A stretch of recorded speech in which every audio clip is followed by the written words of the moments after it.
que vous saviez qu'un patient hospitalisé sur 10 attrape une infection à l'hôpital? Et l'OMS déclare qu'en se lavant bien les mains, on peut éviter toutes ces contaminations nosocomiales.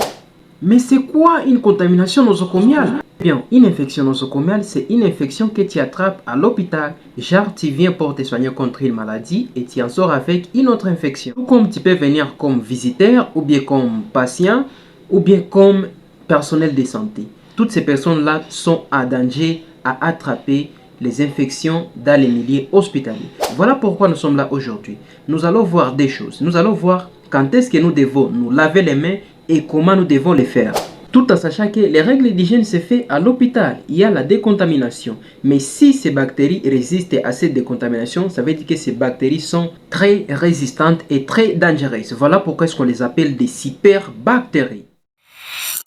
Alors, en premier lieu, avant de toucher un patient, tu dois te laver les mains. Car tu peux avoir des bactéries sur tes mains et en touchant les patients sans se laver les mains, eh bien, tu peux les contaminer. En deuxième lieu, avant de poser un geste médical, tu dois te laver les mains. Ça peut être un prélèvement ou bien une perfusion. Lave-toi les mains. En troisième lieu, tu dois te laver les mains après avoir été en contact avec un liquide biologique du patient. Ça peut être du sang, des salives, les urines. Tu dois te laver les mains. Car les échantillons sont toujours considérés comme contaminés. Alors, lave-toi les mains.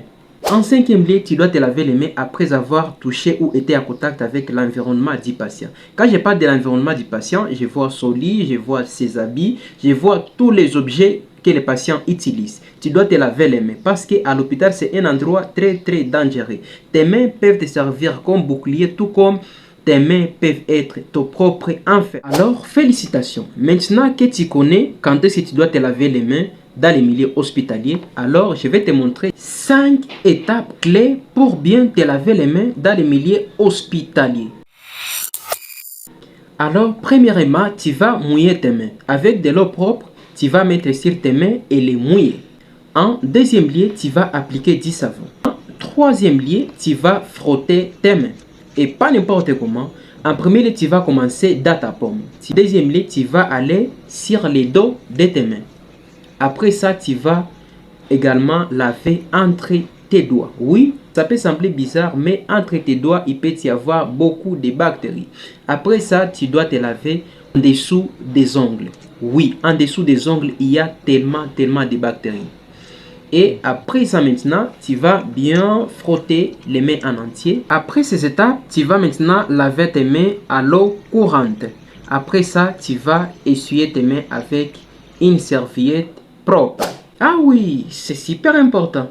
Alors, au cas où je n'ai pas de savon, qu'est-ce que je peux faire? Eh bien, pas de panique. Si tu n'as pas de savon, tu peux utiliser les cendres. Les cendres ont une capacité antiseptique. Bien que ça ne remplace pas les savons, mais ça peut toutefois jouer les rôles. L'hôpital est un lieu pour soigner les gens et pas encore les rendre malades. Alors, applique ces gestes, protège-toi et protège les autres. Si cette vidéo t'a aidé à t'informer encore, n'hésite pas de t'abonner. Et surtout, partage ce contenu chez tes proches pour les protéger. On se retrouve prochainement. Je te dis à très bientôt.